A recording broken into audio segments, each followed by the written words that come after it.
Hi, everyone, this is James. Welcome to my channel. I'm so glad you're here. Thank you for tuning in. Today I've got a really beautiful video that I want to do. This is about human connection. I've tried actually doing this video a couple times already, but there's so many layers to this. So what I'm going to do is I'm going to just do some shorter ones, and that'll just do like subsequent ones to kind of build upon, because even I was getting lost as I was trying to explain it. And so I find that I might just need to do kind of like small little bites of the elephant all at once, just because there's so much here as to why people come into our lives, different frequencies, why we attract them, why some people are there for a short period of time and then they're gone, why people were with for seasons, why we were with them for long periods of time, and then all of a sudden they disappear, and then some people that are in our lives forever. Like, what does all of this mean? And again, there are so many different layers to this, so I'm just going to start slow and build upon this foundation, and then I'll do some additional videos down the road. And of course, use your own discernments. If you have a different perspective, phenomenal. I think that the more that we have our own unique perspectives and viewpoints, the more we can put together this more expansive view. So please don't hesitate to share. And if you do like this video, please like, subscribe, and share. Slowly but surely building this really beautiful YouTube community. And I'm so grateful again for all those who have tuned in. Okay, so this is a big one, because this is all about, like, human connection is one of the main reasons we're here on this planet. And it's through the human connection, through others, that we learn about ourselves. That's the entire map. And it's also about different environments and places. That also has a lot of codes for us to learn from. But it's like, why are we attracting certain people into our lives? And what does all of that mean? Well, the first thing that wants to come through is about our attachment to ourselves. And I think one of the channels I think I just did yesterday, the day before, had talked about this. And it's a big piece, because as we believe we are the personality in our thoughts and who we are born into, this creates, there's not a lot of space for us to then see somebody else in their divinity on their journey, see someone else as their own unique blueprint and DNA being expressed through the avatar by which they are inhabiting this incarnation. And so what has been shared to me is that we all, of course, have our own blueprint. It's our architecture. It holds all of our DNA. And this architecture and blueprint has all of the experiences that we are here to experience across all of our incarnations, whether on this planet or other planets and wherever else we're going to go. It holds it all. It contains it all. And so as this blueprint comes into play, this architecture, it's its own energy. It has its own intelligence. So what happens is that this intelligence combines, it creates, this avatar for this incarnation. And through the blueprint, which is almost like the operating system, comes in, works in harmony with this avatar to create this experience. And so what we see on a physical level is form. We see this. This is James, right? This is the avatar by which I am playing. However, what is underneath the hood is energy. It's intelligent energy coded in our DNA and our blueprint. That is it. That's what's happening. Now, there are many layers to our energy. It's not just one color or one frequency. It's many different frequencies that kind of pull into an aggregate frequency. But there's a spectrum, and that spectrum is in play a lot of the times. And so this is why you might feel like when we call people in, they're all resonating on different frequencies. Sometimes we look back, we're like, how was I with that person? But there's a reason. It's because there's an aspect of you that was resonating on that frequency that needed to call that person in to move through a specific experience for your own awareness of healing, of lessons, of experiences. And so the first thing that really wants to come through in this video is about our attachment to the form. And what would it be like if we did not have this physical form? Like, what would happen? Well, what would happen is that the intelligence of our energy, of our blueprints, would be pulled into other energies, just like two brand new ingredients that have never been mixed together. They're like slowly coming together, and they're like, ooh, and maybe some of them are like, nope, right away, they just push away. There's a resistance. So why does that resistance happen? That resistance happens because it's unfamiliar. It's a part of the energy that has never been explored before, or if it has, it hasn't been ready to look at it. It hasn't been ready to go deeper into what that is and what that means. And so therefore it's like, nope, not ready for this. Never seen this before. I'm going to walk away, go the other way. And so that is one of the things that is happening. The other thing is, what if two energies, two of these ingredients are coming together, and at first they're like, oh, this feels great. You know, like the perfect temperature of water. When you get in it, you're like, oh, this is perfect. It's like your body just feels completely safe. And so you go into that with this person or this energy. And so at first, things are like, oh, this is amazing, because it is a part of yourself that feels familiar. It is an energy within you that you have either already loved, that you have explored, that you played with, that you moved into acceptance with. And so then as it comes into this other field, it is a familiarity because it's a part of you that you have already moved into trust and safety with. And so you're like, oh, this is amazing. Right away, you meet this person. Maybe they're like, oh, I know we're going to be friends for life, or at least it feels like this is the one. I know I want to be with them. And so this first phase, sometimes people in a relationship call it the honeymoon phase, feels so comforting. Now, of course, there's a variety of things that can happen from there, but one of the more common things that takes place is that after and it's almost like you think of a Venn diagram where you have the overlapping circles. So after then these comforting parts come into contact, then what happens is, again, since we are not made of one frequency, we have many different frequencies in our body.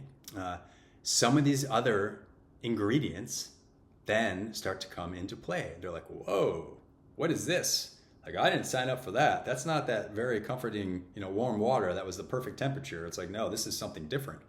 And so all of a sudden, there starts to be this friction or this resistance.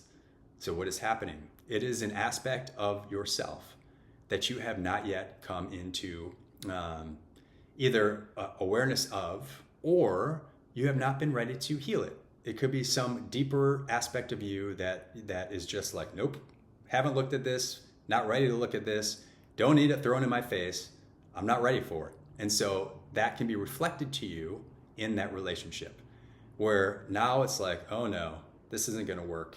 I can already tell that this person, all of a sudden I'm starting to see these traits and I don't like it. And so we start to label. And now this is what happens. As the energy moves into a physical form, there's the mental construct or the mental body that then starts to label it.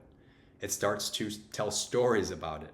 And then this then exacerbates or perpetuates the emotional body and starts to then create other energies. And then it becomes this whole cycle with regards to all of the different emotions and that we feel that then coincide with these stories that we are creating, all because of a discomfort of an energy that we're feeling from this other person.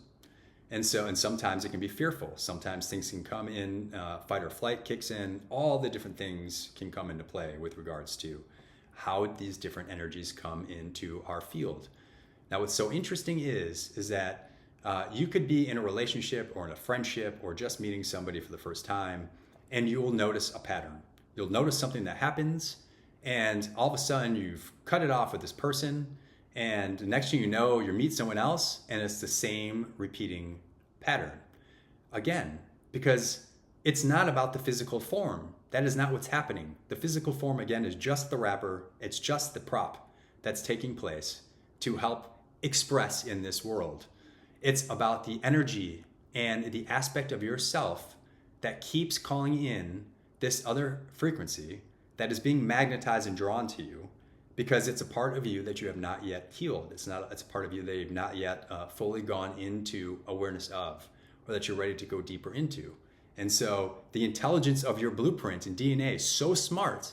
It knows all the different energies that are out there because every time it's reacting, it's responding, it's being proactive to every person, to everything, to all the places, and even food. And it knows. And so you're being drawn to people from an energetic level, and you're being pushed away from people from an energetic level, all because of the intelligence of your operating system knows which ones to pull in, which ones to push away, based upon where you're at in your own evolution and understanding. And so what can happen is that if you meet somebody and say that they're in your life for a period of time, and say it's been all the things, you know, it's been beautiful. I mean, this could just be a friendship. It's been beautiful and harmonious, and then there's been all of these other kind of resistance and distortions with regards to how you see each other, and maybe some judgments that come into play. Totally natural, happens to all of us. And then they're gone. Why are they gone?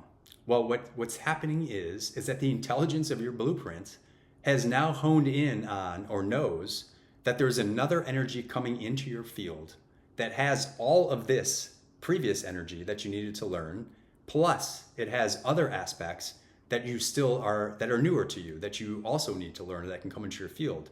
So it lets go of that energy, of that, and I'm not going to say person, even though it's wrapped in the person, but it lets go of that blueprint because it knows there's something else coming, or that's getting ready to come into your field that has all the things that that one had, plus other ones that you need to learn. So they're gone. That one's gone. This other one comes into your field. And so again, it's this beautiful dance of your energy as it comes into play with all these other energies, and how it is always aligning for your highest good and for your most expansive experience, always. And so frequencies come into play as you, and again, you'll have, because there's so many different aspects to our blueprint.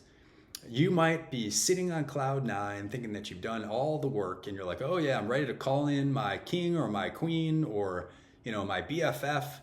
And then all of a sudden you get into a relationship that is none of that, right? You're like, how did I even play in this more dense frequency? How did I call this person in?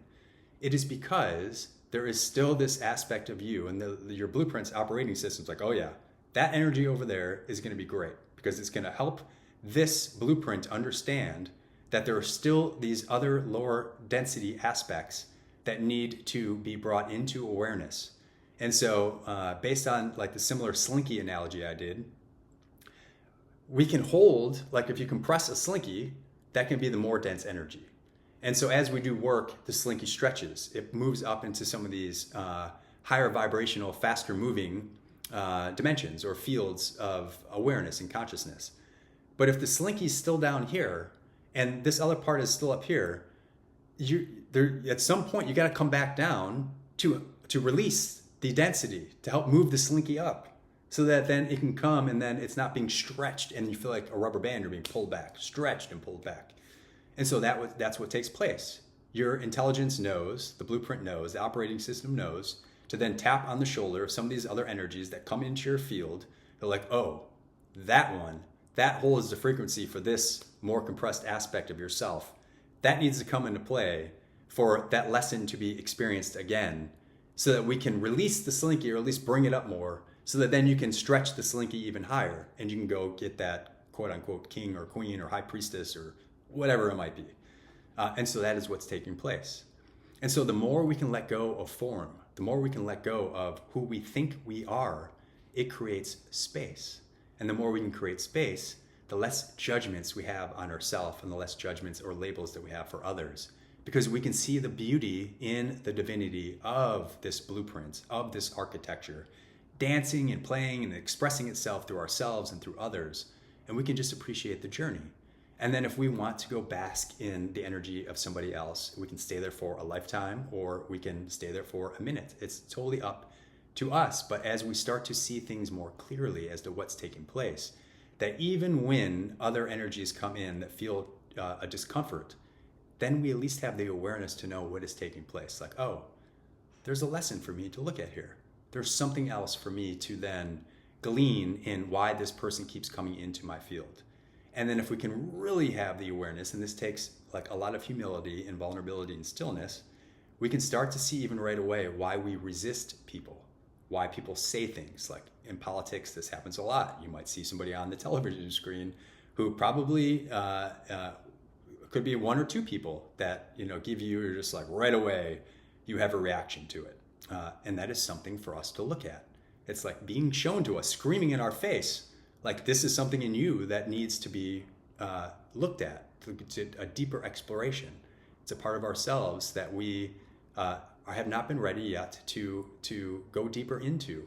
And so I'm going to pause and stop here just to lay the foundation with regards to this attachment to form and doing our best to then look at things just as energy.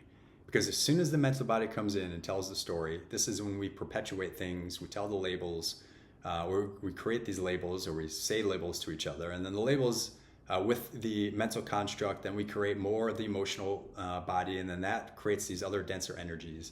And then it just is like this cycle that we get into. And so for your consideration, look out into the field of just this beautiful, blissful, divine energy that all creation is, just expressing itself through these avatars that are unique with different personalities and different names. And then as you're in these different relationships, can you look at them beyond form? Can you look at them as just divinity expressing itself? And then see if that helps to change any of the perspective. So, sending you guys lots of love. I would love to hear your thoughts on this one, and look forward to the next video.